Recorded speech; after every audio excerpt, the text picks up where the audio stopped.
विवर्तवादाचा दृष्टांत आणि श्रीगुरूने सांगितला, रज्जूवर जसा सर्प नाही त्याप्रमाणे परब्रह्मस्वरूपाच्या ठिकाणी संसार मोहित झाला नाही असं सांगितल्यानंतर आणि शिष्य म्हणतो की महाराज तुम्ही रज्जू सर्पाचा दृष्टांत जो सांगितला तो मला बरोबर पटला नाही, तो अगोदर चांगला समजून सांगा. आणि चांगला समजला, दृष्टांत चांगला समजला म्हणजे सिद्धांत मला चांगला समजेल. कारण सिद्धांत म्हणजे ब्रह्मस्वरूपावर जगात कार्यक्रम झालं नाही असा सिद्धांत जो आहे तो दृष्टांत संपला की समजला की मला हा सिद्धांत सहज समजेल. याचे जर नीट समाधान झाले तर त्याप्रमाणे आत्मेच्या ठिकाणी संसार दुःख मिथ्य आहे असे माझ्या लक्षात येईल. जर नीट हा दृष्टांत समजला, कारण दृष्टांत सुद्धा समजायला पाहिजे. हा दृष्टांत कशा करता दिला, काय म्हणून दिला, कशा करता दिला हेही कळायला पाहिजे. आता कीर्तनकार प्रवचनकार कोणताही दृष्टांत सांगतात, विनोद सांगतात, कशा आपण जर विचारलं तर हा कशा करता दृष्टांत दिला सांगा, काय याच्यातला सिद्धांत काय आहे, मग कशा करता तुम्ही हा विनोद केला, कशा करता सांगितला सांगायला कशा म्हणजे टळट हिंगण बेट सगळं असं तसंच राहतं. दृष्टांत विचारलं तर काय म्हणतात, कशा करता दिला दृष्टांत विचारला तर काय सांगता येईल, हे काय नाही.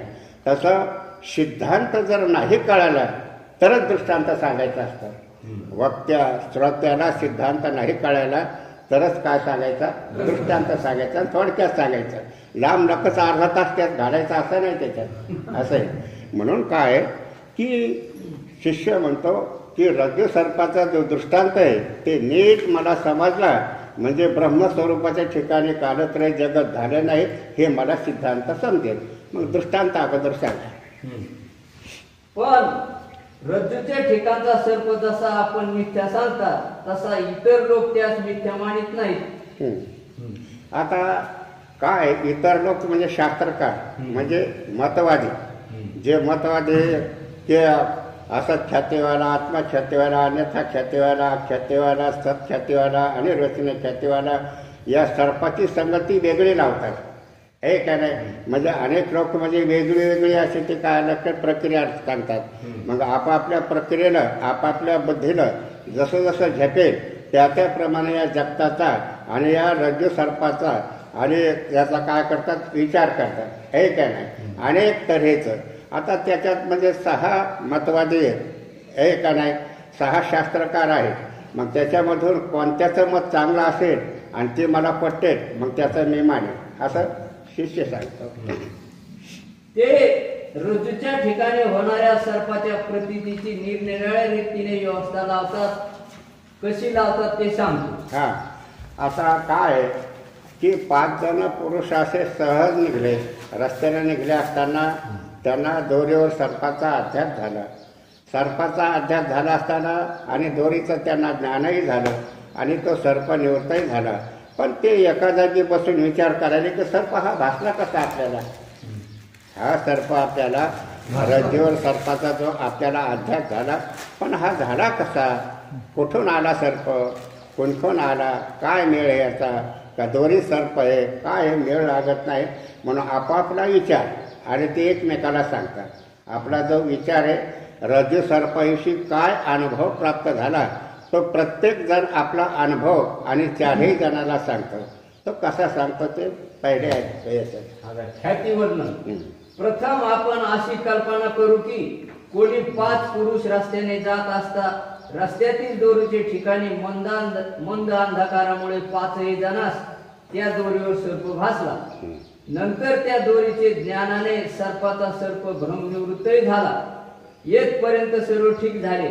नंतर ते 5ही जण एके ठिकाणी बसून विचार करू लागले की या दोरीचे ठिकाणी सर्प भासला कसा. त्या 5 नावे अशी. संध्याकाळच्या टायमाला हे फिरायला निघले की ना अंधार ना प्रकाश अशा मधल्या संधीत ते फिरायला निघले असताना म्हणजे की त्या दोरीचं सामान्य ज्ञान आणि विशेष काय आहे आज्ञा.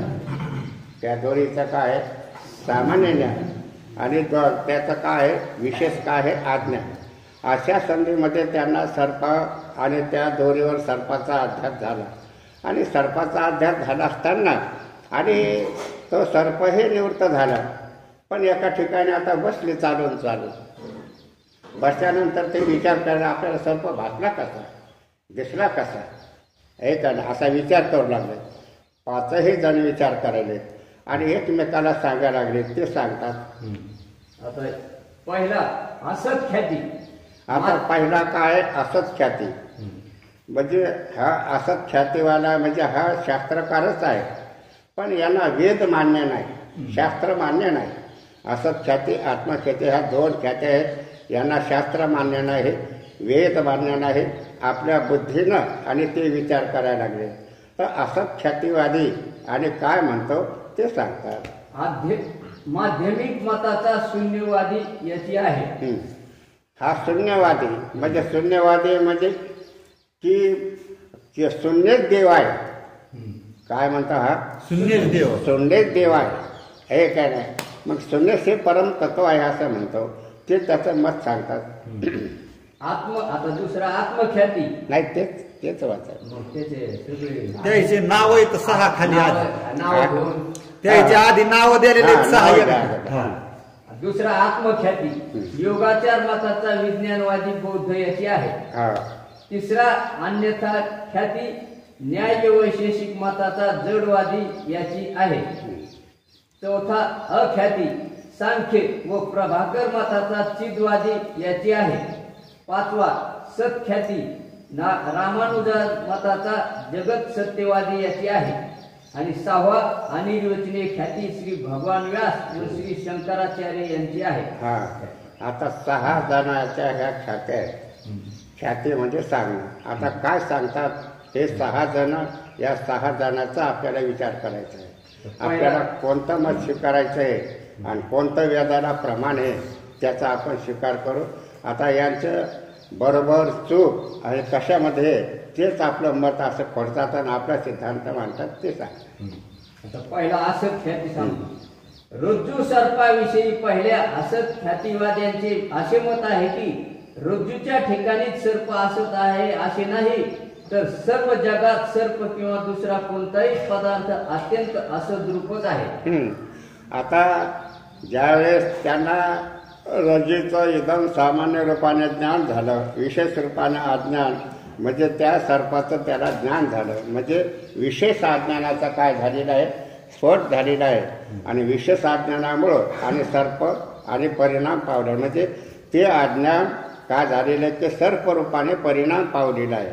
आणि सर्प आहे असं त्यांना ज्ञान झालं आणि ज्ञान झाल्यानंतर तो सर्पही आणि निवृत्त झाला आणि विचार करत बसले.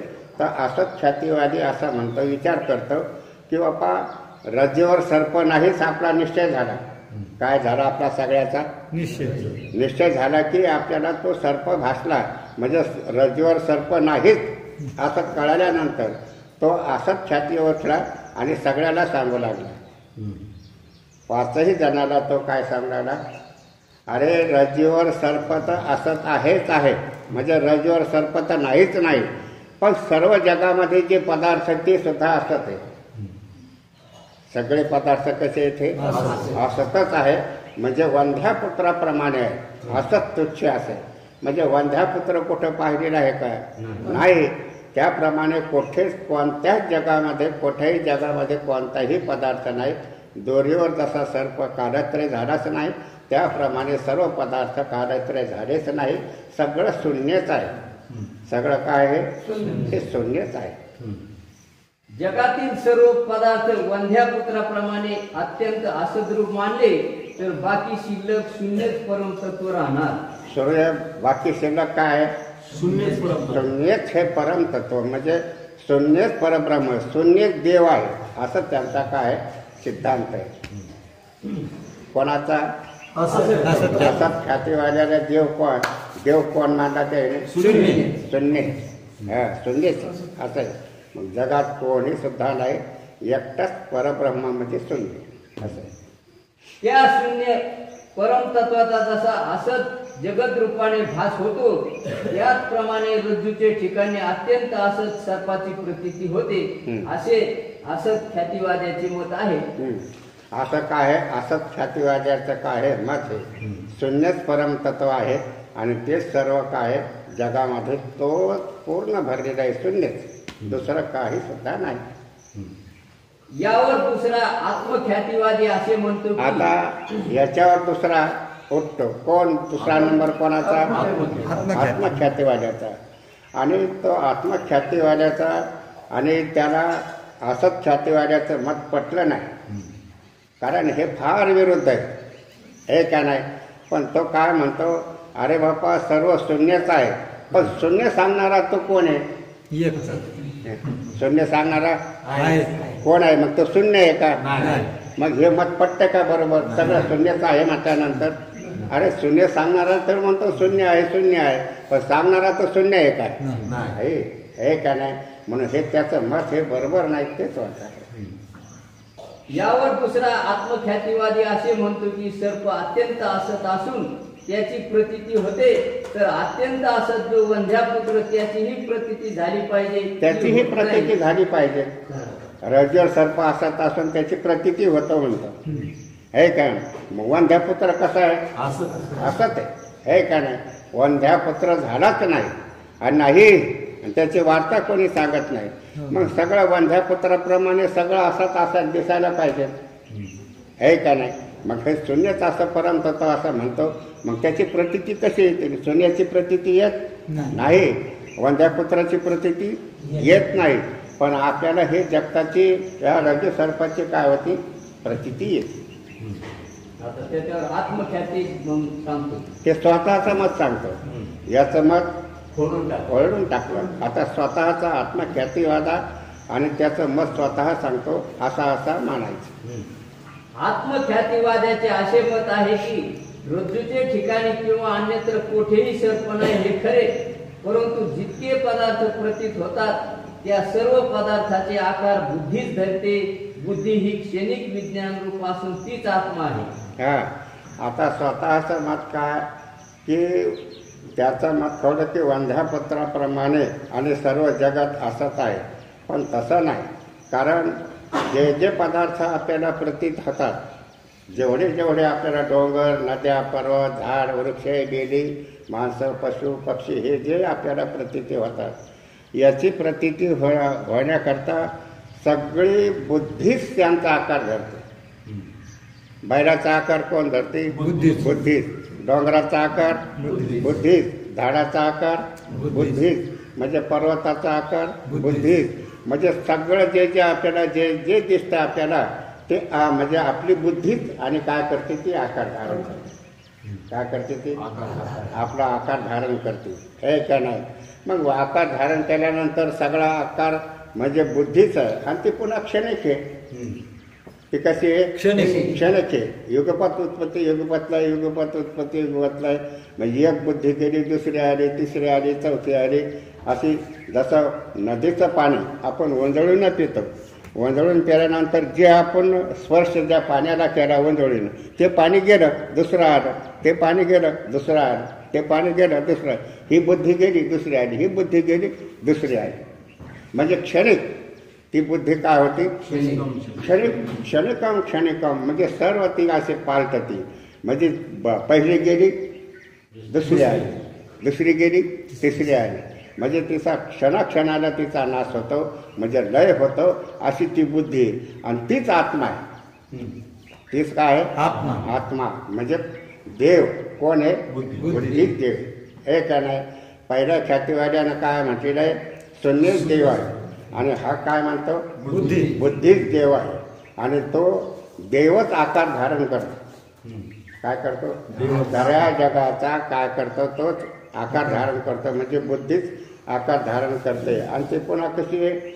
क्षणिक आहे. लक्षात ठेवायचं. क्षणिक. त्या क्षणिक विज्ञान रूप आत्म्याची, बुद्धीची सर्प रूपाने प्रतीती होते, म्हणून या मतास आत्मख्याती म्हणतात. आता रज्जूवर सर्प जरी दिसला तरी कोणी आकार धरला? ते बुद्धीनेच आकार धरला. रज्जूवर सर्पाचा अध्यास झाला, तो बुद्धीनं सर्पाचा आकार धारण झाला. शक्तीवर चांदीचा आकार बुद्धीनं धरलेला आहे. पुरुषाचा आकार बुद्धीनं धरलेला आहे. सगळ्या जगाचा अनेक काळ झालेला आहे. सर्व आकार या बुद्धीनं धारण केलेला आहे आणि तीच कोण आहे? आत्मा आहे, तो देव आहे असं ते म्हणतात. असत ख्याती व आत्मख्याती ही दोन्ही मते वेदाला अप्रमाण मानणाऱ्या बुद्धांच्या शिष्यापैकी माध्यमिक व योगाचार यांची आहे. माध्यमिक मताचा शून्यवादी यांची आहे. कारण हे वेदाला मानणार नाहीत, हे वेद बाहेर बोलणारे. हे दोघं कसे आहेत? वेद बाहेर बोलणारे आहेत. वेद मानत नाही, शास्त्र मानत नाही, काही मानत नाही, आपल्या मतानं सिद्धांत ठोकला.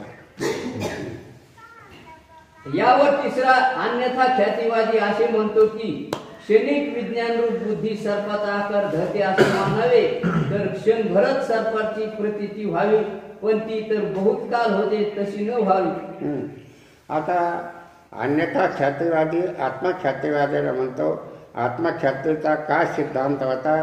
बुद्धी आत्मा आहे आणि तीच बुद्धी सर्पाचा आकार धारण करते, जगाचा आकार धारण करते आणि ती पुन्हा क्षणिक आहे. ती पुन्हा कशी आहे? क्षणिक आहे. परंतु न्यायशास्त्रकार म्हणजे ते म्हणतात हे आमचं हे मत बरोबर नाही. कारण त्याने बुद्धीला आत्मा म्हटलेलं आहे आणि पुन्हा क्षणिक म्हटलेलं आहे.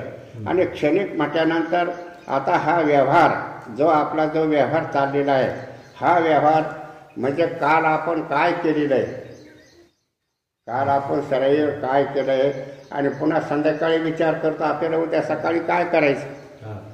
म्हणजे आता कालची बुद्धी आता घरातून निघाला, काय शेतात चालला, शेतात चालल्यानंतर ती दरुजीच्या बाहेर गेली, ती बुद्धी पलटली. पण ज्या बुद्धीने विचार केला तो रस्ता त्या बुद्धीला सुचेल का? आपल्याला कुठं जायचं म्हणून हे का ना? क्षणिक क्षणिक क्षणिक असं म्हटल्यानंतर दुसरी उत्पन्न होती, तिसरी उत्पन्न होती, असे पुन्हा लय झालं असताना आता त्याचप्रमाणे आता ठोक सिद्धांत ते सांगतात की बाबा मी आता नातवांना खेळवत आहे. मी मांडीवर काय करतो? खेळवत. नातवाला काय करतो? खेळत आहे. त्याला खाऊ आणतो, त्याला काही देतो, त्याला खोडखोळा आणतो, मांडीवर त्याला खेळवतो. आणि मला आठवण झाली कशाची? माझ्या आजोबाने असंच मांडीवर मला खेळवत होते. म्हणजे प्रतिभिज्ञा झाली. म्हणजे काय झाली? प्रतिभिज्ञा झाली. माझ्या आजोबाने मला मांडीवर असंच खेळवलं. कसं? मी आता खेळवतो तसंच खेळवलं. मग आता माझी जी बुद्धी ती त्या टायमाची गेली का राहिली? तीच आहे का दुसरी आहे? तीच आहे. आणि दुसरी आली असती तर याला ज्ञान झालं असतं का? याला ज्ञान झालं नसतं, हे का नाही? कारण ती बुद्धी गेली. मग ती बुद्धी गेली, ती बुद्धी गेल्यानंतर आता आठवण ती बुद्धी असल्यामुळं, एकच बुद्धी असल्यामुळं आठवण झाली का कशी? एकच. ज्या बांधल्या अवस्थेत मी आजोबाच्या मांडीवर खेळत होतो आणि आता मी नातवाला खेळत आहे, असंच मी आणि आजोबाच्या मांडीवर खेळत होतो. मग त्याची आता हा म्हातारा जरी झाला तरी बुद्धी कशी आहे? तीच बुद्धी. म्हणून प्रतिभिज्ञा राहिली, म्हणून आठवण राहिली, हे का नाही? मग आता तुझ्या म्हणण्याप्रमाणे आत्मख्यातीवादाच्या म्हणण्याप्रमाणे असं जर म्हटलं आणि ते क्षणिक क्षणिक म्हटलं तर मला आठवण व्हायला नाही पाहिजे. पण आठवण होते. त्या अर्थी एकच का? तो एकच बुद्धी. आणि ती पुन्हा आतापर्यंत ती एकच बुद्धी आहे आणि तीच काम करते असं आहे.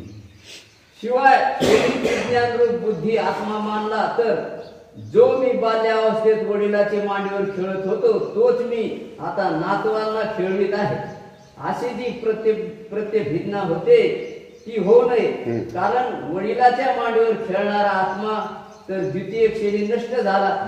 असे असता बहुत कालाने नवीन उत्पन्न झालेल्या आत्म्यास तोच मी अशी प्रतिभिज्ञा कशी होईल? हा, तुमचा आत्मा कसा आहे? क्षणिक आहे. त्याचा आत्मा, त्याचा देव कसा आहे? हा याचा क्षणिक आहे. दुसरा उत्पन्न होतो, तिसरा उत्पन्न होतो, हे काय नाही. असं क्षणिकम क्षणिकम क्षणिकम असं ते मानतात. म्हणून जी बुद्धी पहिली होती तीच मी आता नातवांना खेळवते अशी बुद्धी होऊ नये, पण मात्र होती. म्हणून एकच बुद्धी आतापर्यंत. म्हणून हे आणि काय हे मत असंगत आहे, हे बरोबर नाही.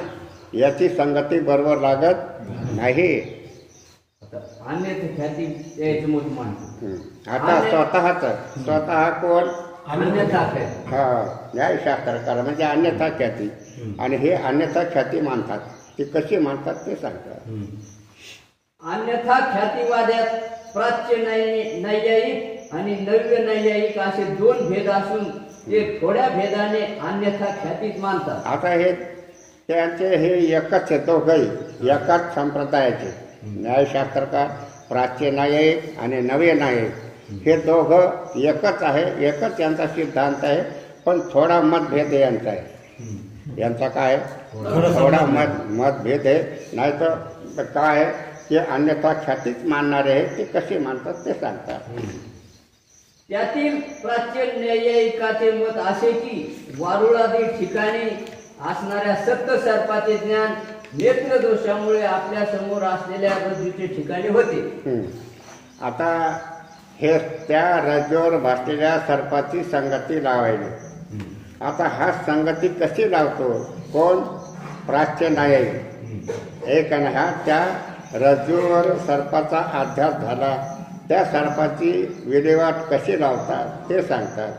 कारण सत्य सर्प कुठं 6 महिन्यापूर्वी आणि एका वारुळावर झाड त्या वारुळावर होतं अनेक. आणि पुन्हा इथून 5-6 मैलावर ते ठिकाण होतं.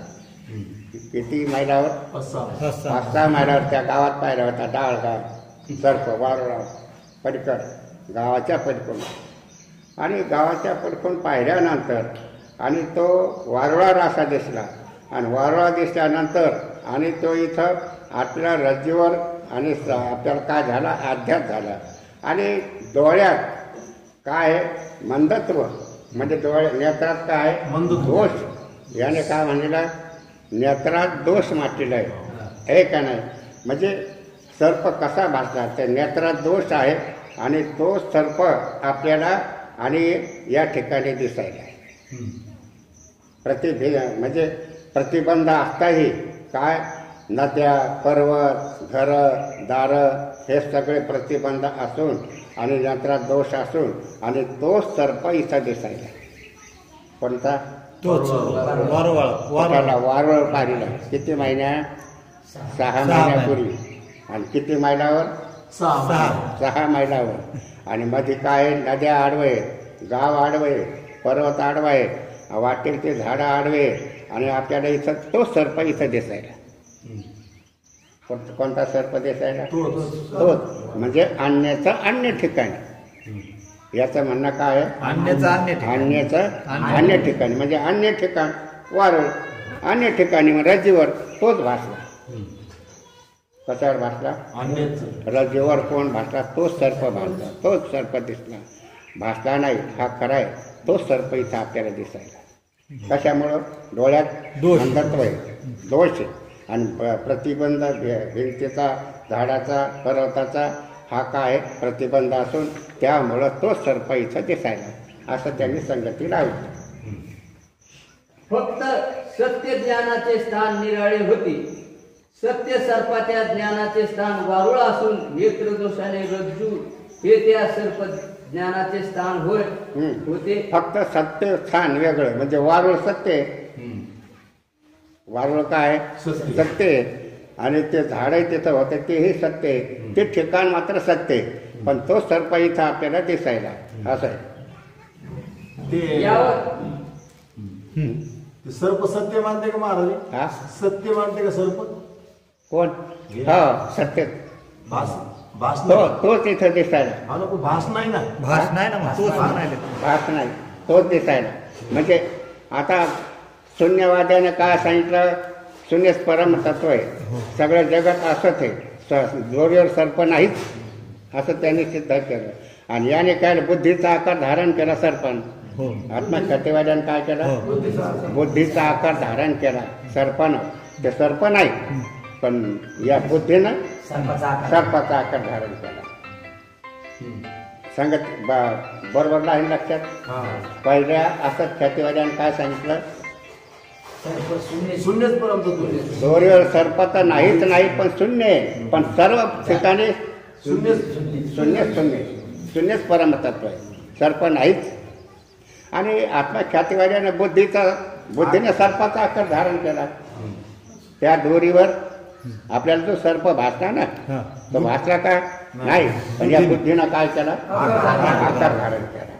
आता हा काय म्हणतो, तो तिथला सर्प दिसायला, कुठाला वारुळावर जो पाहिला होता सर्प, पण त्याचं वारुळ तिकडंच राहिलं, पण केवळ सर्पच दिसायला, वारुळ दिसत नाही, झाड दिसत नाही, कोणी दिसत नाही, पण काय दिसायला, सर्प दिसायला, तो तिथं दिसायला, म्हणजे अन्याचं अन्य ठिकाणी दिसायला, असं त्याचं मत. यावर नव्हे नैयायिक असा दोष देतात की अन्य ठिकाणी असणाऱ्या वस्तूचे नेत्र दोषाने अन्य ठिकाणी ज्ञान होते, अशी अन्यथा ख्याती मान्य आयुक्त आहे. असं मानणं बरोबर नाही बापा. अन्याचा अन्य ठिकाणी तो सर्प इथं कसा दिसेल, हे काय नाही. मग तिथलं जर सर्प दिसेल, वारुळ का दिसू नाही, नुसतं सर्पच कसा दिसेल तिथला इथं, पूर्ण दिसायला पाहिजे. मग ज्या वारुळावर हा सर्प दिसला, तो वारुळ हे दिसायला पाहिजे. पुन्हा इतकी अडचण, पुन्हा आणखीन अडचण कोणती, किती पर्वत, भिंत, नद्या, गाव हे आड असताना ते कसा दिसायला, त्या कॅमेरा लावला का काय, हे का नाही. म्हणजे एवढं. पुन्हा नेत्रात दोष मानतात, पुन्हा काय मांडा याने, नेत्रात दोष. नेत्रात दोष मांडल्यानंतर नेत्रांना चांगलं दिसावं का कमी दिसावं, कमी दिसणार. कसं दिसावं, कमी दिसावं. हा कमी दिसावं. मग या सर्प दिसला कसा, इथं नेत्रात दोष मानायचा, पुन्हा भिंत वगैरे प्रतिबंध असताना सुद्धा, आणि तो तिथं दिसायला वारुळावरचा, वारुळ दिसायला पाहिजे बापा. जसा सर्प दिसला वारुळावर, ते वारुळावर सर्प जो आधारित आहे ते वारुळ दिसायला पाहिजे, केवळ सर्पच कसा दिसेल. म्हणा प्रतिबंध, पुन्हा डोळ्यात दोष आहे असा मानू नये. डोळ्यात दोष असेल, नजर कमी होईल का जास्त होईल, कमी होईल असं मानणं हे असंगत आहे, हे बरोबर नाही. हे कोण म्हणतंय, त्यांचाच पक्षवादी, प्राच्य नाईक, नवे नाईक, म्हणजे धाकटा शिष्य त्याला काय म्हणतात, हा अगोदरचा शिष्य. आणि तो प्राच्य नाईक कोण आहे, धाकटा शिष्य, म्हणजे नंतर त्याने दीक्षा घेतली, नंतर श्रम करायला. पण तो म्हणतो की हे तुमचं मत बरोबर नाही. तर आता मी मत सांगतो, माझं तेच सांगतात. कारण फक्त नेत्र दोषाने वारुळस्थ सर्पाचे ज्ञान सन्मुख रज्जूचे ठिकाणी होते असे म्हणावे, तर वारुळस्थ बाकीच्या वृक्षातील पदार्थाचे ज्ञान का होऊ नये. हा, ते का होऊ नये, मग वारुळाचं ज्ञान व्हायला पाहिजे. तिथलं झाडाचं, त्या झाडाखाली वारुळ होतं, ते झाडही दिसायला पाहिजे, आहे का नाही. हे कधी दिसत नाही, केवळ सर्पच दिसतं, हे कसं.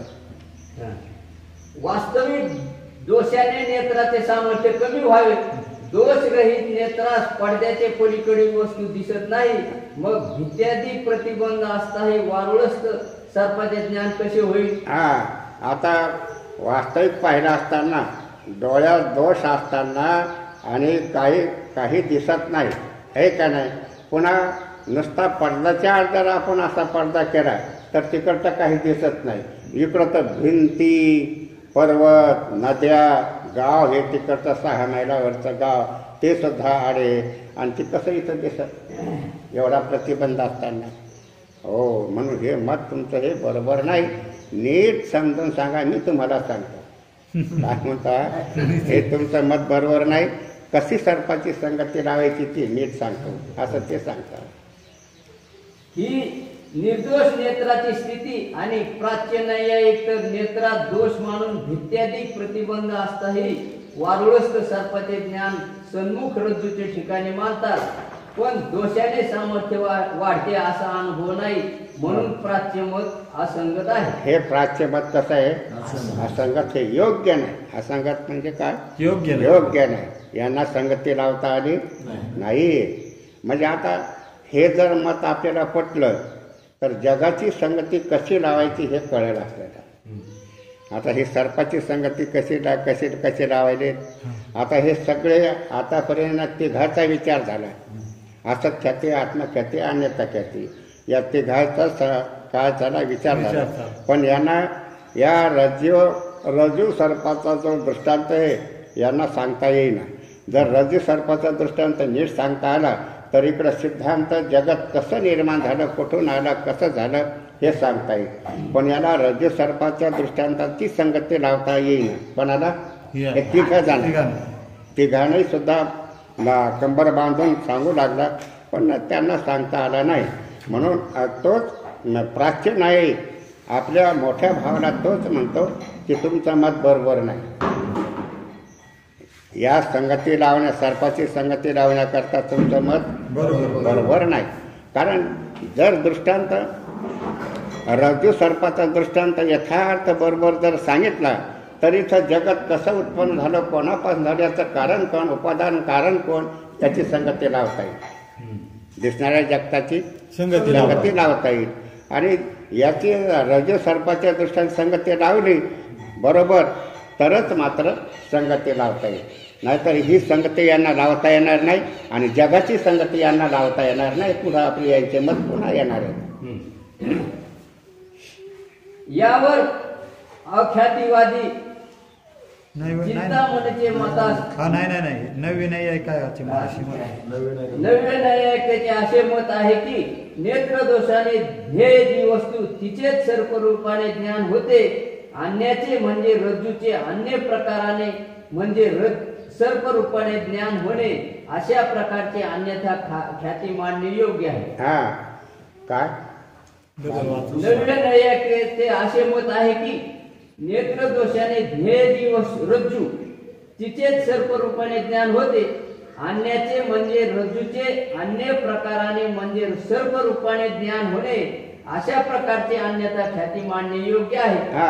म्हणजे हे प्राच्य नायक असं म्हणतात, अरे बापा ने रज याने काय मांडले, ने म्हणजे रजूचं ज्ञान झालं, याने काय म्हणलं ने रजू म्हणजे यांना रजूचं यथार्थ ज्ञान झालं, हे का नाही.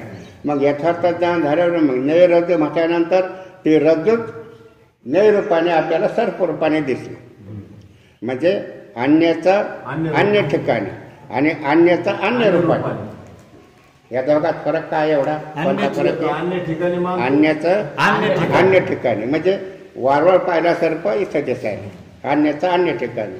आणि दोरी ज्ञेय मानून ते काय आहे की अन्याचं अन्य रूप काय आहे की दोरी ज्ञेय मानून म्हणजे दोरीचं ज्ञान झालं, पण ती सर्प रूपाने, ते काय झालं सर्परूप, अन्याचं अन्य ठिकाणी आणि अन्याचं अन्य रूपाने असं ज्ञान झालं. याच्यात फरक काय आहे? एकाचा अन्याचा अन्य ठिकाणी, एकाचा अन्याचा अन्य रूपाने, अन्य रूपाने, एकाचं अन्य म्हणजे दोरी दिसली, दोरी नाही मांडली, दोरीचं ज्ञान झालं, पण ती दोरी अन्य रूपाने म्हणजे सर्प रूपाने दिसली. आणि तो सर्प इथं दिसला म्हणजे अन्याचं अन्य ठिकाणी, ते ठिकाणी आता वारवळा ती तिकडे प्राच्य नायक ते म्हणतात तो सर्प इथं दिसायला म्हणजे अन्याचं अन्य ठिकाणी. आणि ह्या चिंतामणी दुसरा त्यांचा मतवादी काय म्हणतो, दोरी ध्येय मांडली आहे, दोरीचं ज्ञान झालं, पण ती दोरीच सर्परूपाने दिसायली म्हणजे अन्याचं अन्य रूपाने दिसणं, म्हणजे अन्याचं अन्य रूपाने दिसणं, याला अन्यथा ख्याती. अन्याचा अन्य ठिकाणी दिसणं याला बी अन्यथा ख्याती. म्हणजे दोन्ही अन्यथा ख्याती फरक एवढा, अन्याचा अन्य ठिकाणी आणि अन्याचा अन्य रूपाने दिसणं, याला हे थोडा फरक एवढा असं आहे. यावर अख्यातीवादी चिंतामणीचे मतास असा दोष देतात की रज्जू ध्येय मानून त्याचे अन्य रूपाने म्हणजे. आता काय आहे, आता आपल्याला किती शास्त्रकारांचं आपल्याला ज्ञान झालं? तीन, हे का नाही. या दोघात या एकात तिसऱ्यामध्ये दोन, पण एकच मत आहे का. मग यांना रज्जू सर्पाच्या दृष्टांताची संगती लावता आली नाही. रज्जू सर्पाच्या दृष्टांताची संगती यांना लावता आली नाही, शक्ती रसाची संगती यांना लावता आली नाही, स्थानीवर पुरुष आणि भाषा याची सुद्धा संगती यांना लावता आली नाही. आता चौथा आख्यातीवाला तो सांगतो. यावर अख्यातीवादी चिंतामणीचे मतास असा दोष देतात की रज्जू ध्येय मानून त्याचे अन्य रूपाने म्हणजे सर्प रूपाने ज्ञान मानणे हे ध्येय मानायचं. हा आख्यातीवाला काय म्हणतो, ध्येय मानायचं आणि पुन्हा अन्य रूपाने ज्ञान व्हायचं हे कसं? आता याला मोबाईल आहे आणि याला वीट हे म्हणायला ज्ञान कशात झालं? मोबाईलचं म्हणजे ने हे का नाही? आता वीटच ज्ञान झालं, वीट आहे असं ज्ञान होईल का? अरे याचं ज्ञानच जर नाही झालं, मंद ज्ञान झालं तर दुसरा कल्पना होईल काय? पण हे दोन्ही रूपाने कळल्यानंतर हा सर्प आहे असं ज्ञान होईल का? हे का नाही? दोन्ही ज्ञेय मानून आणि सर्पाचं ज्ञान होतंय म्हणायचं, पण हे मत बरोबर नाही. जसे ध्येय असेल तसे ज्ञान होते, जसं ज्ञान असेल तसंच ज्ञान होतं. हे का नाही? आता ते कोण मनुष्याला रामराव रामराव जसा असला तसा ओळखला. दुसरं माणूस कल्पना निर्माण झाली का? नाही नाही, हा प्रभू आहे आणि हा हे असं आहे तसं आहे. ज्ञान कोणाचं झालं? रामराव खरं ज्ञान झालं आणि त्याच्यावर प्रभू भासायला असं होईल का? नाही. ज्याचं ज्ञान झालं त्याचंच ज्ञान होणार, दुसरं त्याच्यावर कल्पना निर्माण होणार नाही. आणि चिंतामणी तर म्हणतो काय, हे काय म्हणतो प्राचीन आहे तर म्हणतो दोरीचं ज्ञान होऊन त्याच्यावर ज्ञेय सर्पाचं ज्ञान, काय सर्पाची प्रतीती येते. दोरी ज्ञेय मानव आणि सर्पाचं ज्ञान म्हणजे अन्याचं अन्य रूपाने दिसणं, अन्याचं अन्य ठिकाणी दिसणं, हे दोन्ही मत बरोबर नाही असा कोण म्हणतो? आख्यातवादी. जसे ध्येय असेल तसे ज्ञान होते असा नियम आहे. जसं ज्ञेय असेल तसंच ज्ञान होतंय, दुसरं ज्ञान त्याच्यावर होत नाही. त्याचं ज्ञान ज्ञेय वस्तूचं ज्ञान नाही झालं तर मग दुसरी वस्तू दिसेल. आपल्याला दोरीचं ज्ञान नाही झालं म्हणजे आपल्याला दुसरी वस्तू दिसेल. पण दोरी ज्ञेय मानून दोरीच हे सुंबाची अशी पाहिल्यानंतर आणि हे सर्प हे म्हणतो काय म्हणतो? हा सर्प आहे असं कसं होईल? मोहरीचं ज्ञान मानून त्याच्यावर पर्वताचं ज्ञान म्हणतो. पर्वत आहे त्याच्यावर मोहरी आहे म्हणतो. पर्वताचं ज्ञान झालं काय म्हणतो? मोहरी. मोहरीचं ज्ञान झालं म्हणते पर्वत. असं कुठं आहे? मग मोहरीचं ज्ञान तुला व्हायला नाही पाहिजे, पण मोहरी ज्ञेय मानून पुन्हा पर्वताचं ज्ञान होतंय असं म्हणणं बरोबर नाही. डोंगर ध्येय असेल तर ज्ञान मोहरीचे होणार नाही. चिंतामणी तर ध्येय रज्जू मानून ज्ञान सर्पाचे मानतो, म्हणून ही अन्यथा ख्याती मानणे योग्य नाही. अन्यथा ख्याती मानणं हे बरोबर नाही. कोण म्हणतो? आख्याती. त्याचं मत खोडलं. कुंडली कवरता श्री ज्ञानदेव तुकाराम महाराज की जय. महाराज